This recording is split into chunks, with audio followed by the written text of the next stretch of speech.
Mr. Kugelman, my colleague Rohit Sharma is also with us from Washington, D.C., and he would also like to ask you a few questions on this India-US trade deal. Mike, just trying to make sense of it all, right? We've all seen, Prime Minister Modi was in America last year.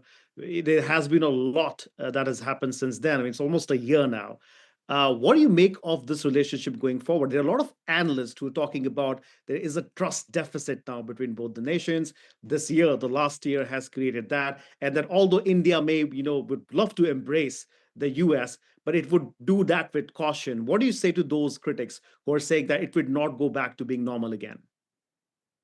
I do think that's true that there is a trust deficit. I think that the Trump administration squandered a lot of trust in New Delhi because of its tariff policies, because of the harsh criticism coming from the White House for a number of weeks last year.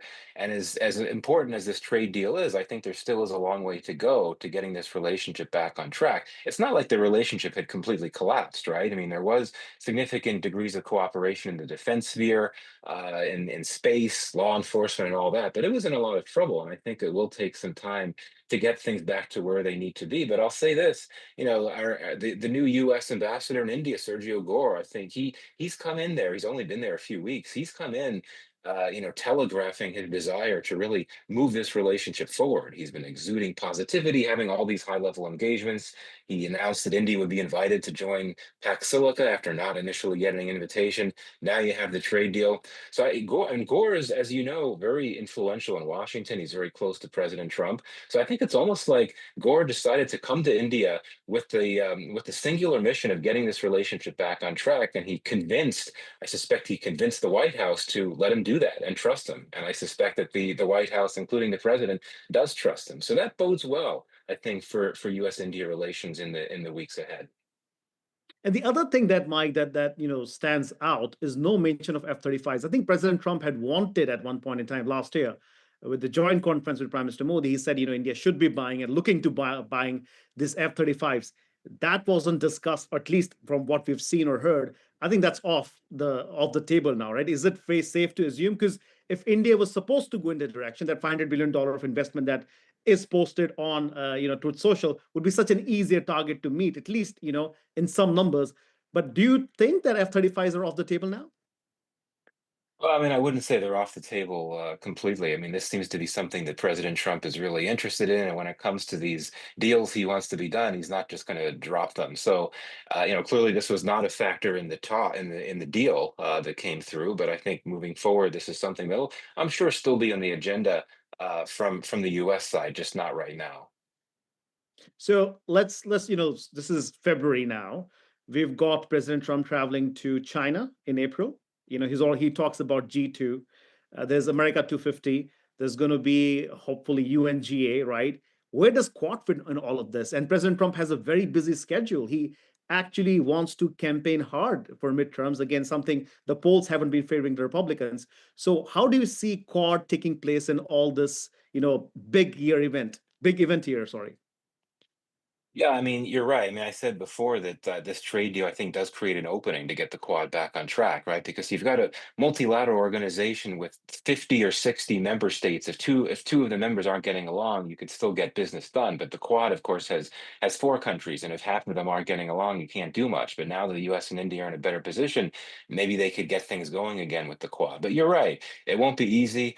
Not only does Trump have a busy schedule, not only is he going to be focusing on campaigning in advance of the midterm elections later this year, but also he is notoriously averse to travel. And so if he's going to be traveling to China, be traveling to a few other places, he may not feel like going to India. But I've been arguing for quite some time that if he is to go to India, he would be most likely to go if he could have something to brag about. And now he does have something to brag about in the form of this trade deal, which he could claim credit for finalizing along with his good friend Prime Minister Modi. So I don't think that the Quad is off the table. I think that there is a good chance, at least from a U.S. Perspective, that there'd be receptivity for Trump going to India, and I think that that could fall to Ambassador Gore as well. I mean, I think he's someone that if he concludes it's the right thing to do, the president needs to get to India to strengthen the relationship, bring back trust, and be a part of the Quad meeting. He would make that case to the president, and given the trust and the nature of that relationship between that two men, he may get President Trump to agree. So we'll see. And one last question, Mike.